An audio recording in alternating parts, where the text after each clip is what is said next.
on se met tous tout nus. Allez venez, on arrête tout et on se met tous tout nus.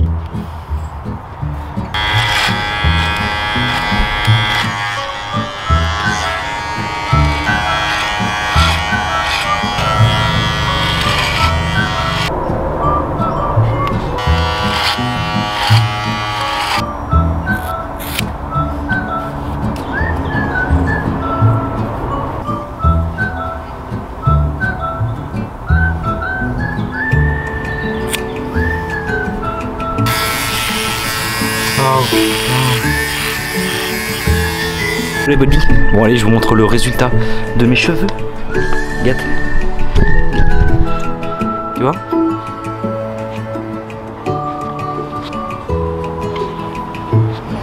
T'as vu? C'est pas trop mal en vrai.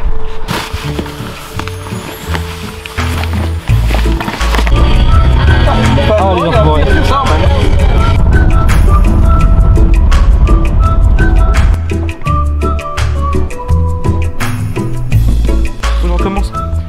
petite vidéo les gars, on recommence. J'avais pas mis le film. Bon alors, comme d'habitude, petite rando avec Rodolphe que vous connaissez déjà sur les vidéos. Voilà. Donc Rehug. Voilà, Rehug parce que voilà, on a quelques coches. Et mon cousin Jason qui nous rejoint dans les montagnes. Bon voilà. doigt. Bon doigt, bon doigt moquin. Bien ou quoi? Voilà, on va se faire une putain de rando. Abonnez-vous. Et on va aller là-haut. Ah, on est avec moi, c'est Peter quand même. Ouais, c'est ça.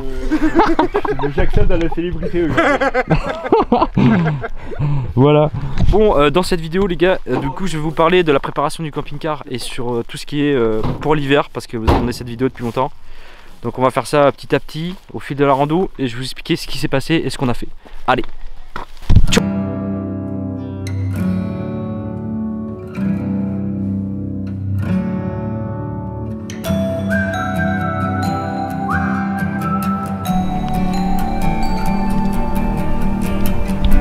Donc déjà premièrement sur l'aspect général, on a racheté une voiture les gars, ça y est on a enfin trouvé, c'était un peu la galère. Mais j'ai racheté un berlingot, voilà, de la seigneurie, un truc plutôt pas mal pour son prix. Ensuite on a acheté un petit garage, je vous montre les images. Petit garage, donc c'est une tente quechua hein, où on va y stocker nos chaises, un peu le bordel, les pneus d'hiver. Et puis voilà aussi si on veut recevoir des amis pour boire le café, observer les étoiles et faire plein de choses. Ça c'est plutôt cool et surtout j'ai fait un système de haut vent avec des ventouses. Comme ça je peux l'accrocher sur mon camping-car. Et ça c'est plutôt pas mal parce que quand il pleut, et ben quand on sort on trempe pas tout le camping-car, ça nous fait un petit sas d'entrée. Donc je pense que ce sera bien. Voilà, ça c'est l'aspect général. Il y a quelques semaines, peut-être maintenant même quelques mois, j'ai refait des plaintes dans le camping-car, je vous montre ça de suite. Elles permettent la ventilation des meubles, mais c'est un vieux camping-car, ça ventile forcément.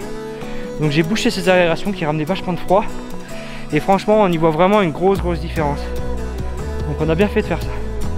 Ensuite, j'ai calé aussi les panneaux solaires parce que j'avais mis des tampons de diamètre 25, mais si vous voulez, avec le poids de la neige, j'avais un peu peur que ça craquait le toit du camping-car vu que c'est de la fibre, hein. C'est de la fibre de verre, donc quand il y a des micro fissures, et bah quand la neige est stagnante, après ça fait de la glace, ça fond, ça glace, ça fond, ça glace, ça va pas arranger le truc. Donc j'ai mis des petits tampons vachement plus larges qui permettent de maintenir la charge pondérale du panneau bien plus efficacement.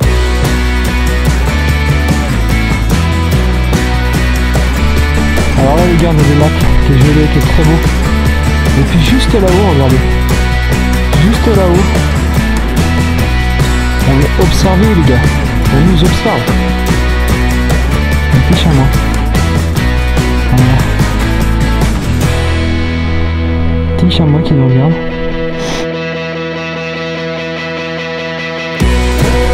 Ah là là, hi-hou.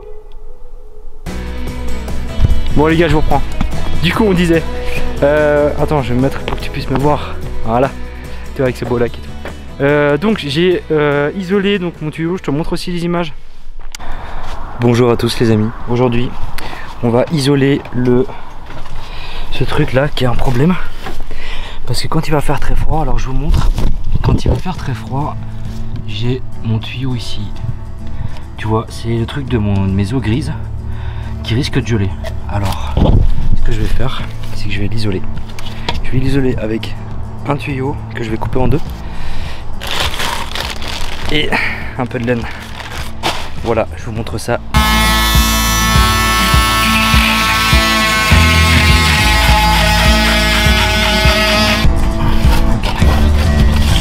Là, ça va pas être mal. Tu vois, je l'enfile comme ça dedans. Voilà.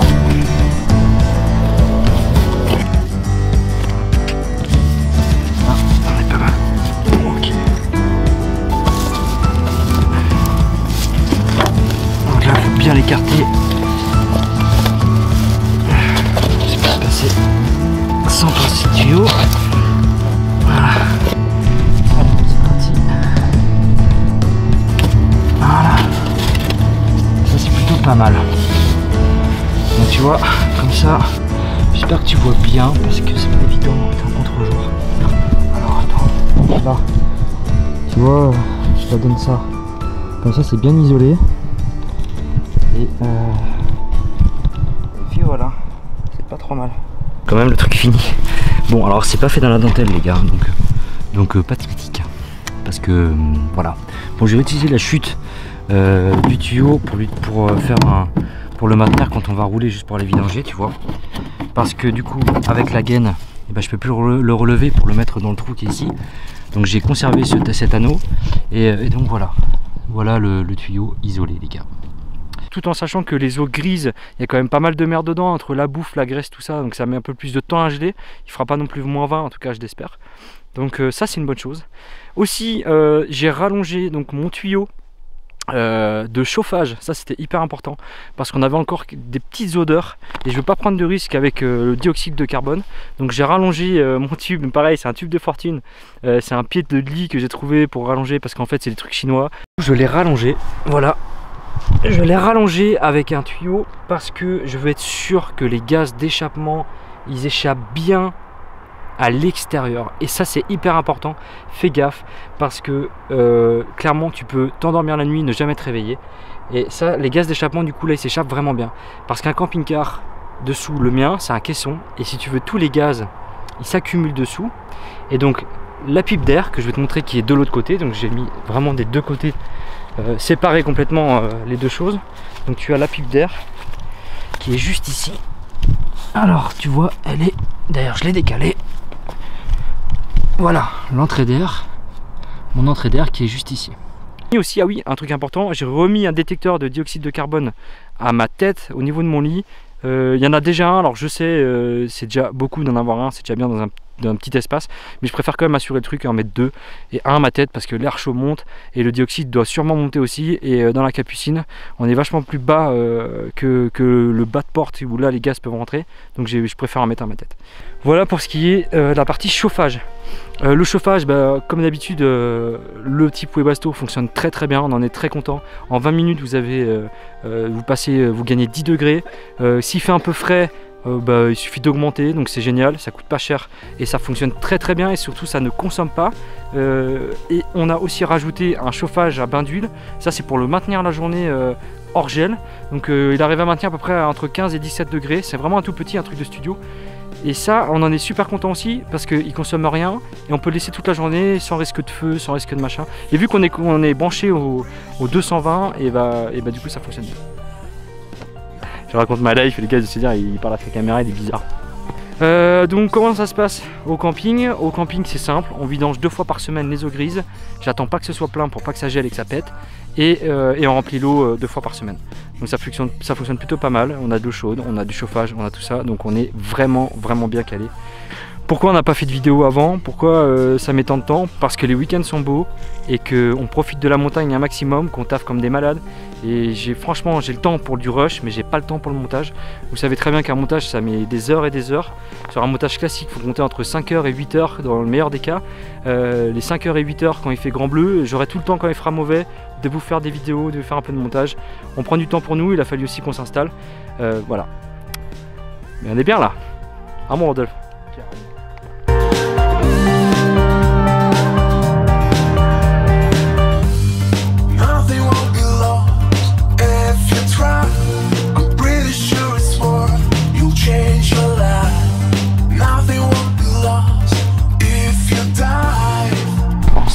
tenter de marcher sur la glace ensemble.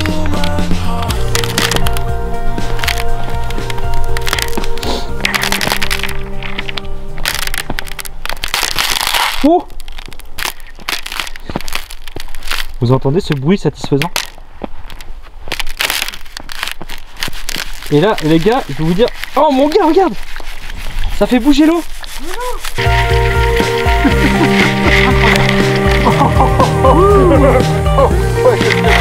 Je vais pas aller plus loin parce qu'après je vais mouiller les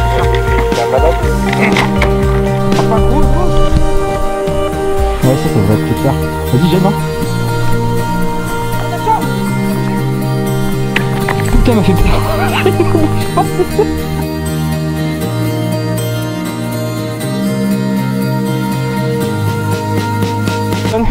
Yo, c'est le premier sommet. Je kiffe. C'est pépite, hein. Ouais, c'est grosse pépite. Grosse pépite de ouf. Ah ouais. Bon, Rodolphe, il a pas mis sa casquette de buvette aujourd'hui. J'ai perdu. Mais non! En fait, je l'ai pas perdu, c'est pire que ça. Je l'ai laissé sur le capot de mon fourgon Sur des trucs de ouf. en plein été. Donc il devait faire 60 à l'intérieur. Et j'avais un pain de paraffine que j'avais oublié. Le pain de paraffine a fondu. Et Ah la ouais? casquette a tout pompé. Donc la casquette maintenant elle est... c'est un casque de Monstre moto. dur!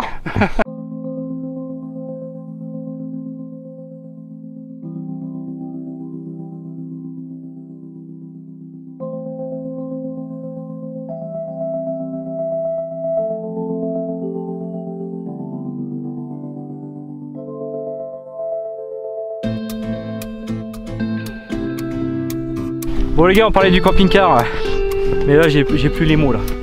Je sais plus quoi dire. Parce que c'est trop beau. On est arrivé au sommet. Merci à Rodolphe comme d'habitude. Bravo mon petit Jason. Et voilà, c'est tout pour cette vidéo. Je vous montre un peu le panorama qui est incroyable. Bon voilà, et pour le camping-car, bah, la saison d'hiver est lancée, on n'attend plus que la neige, on est tout prêt. Je vous dis à bientôt dans une nouvelle vidéo. Ciao!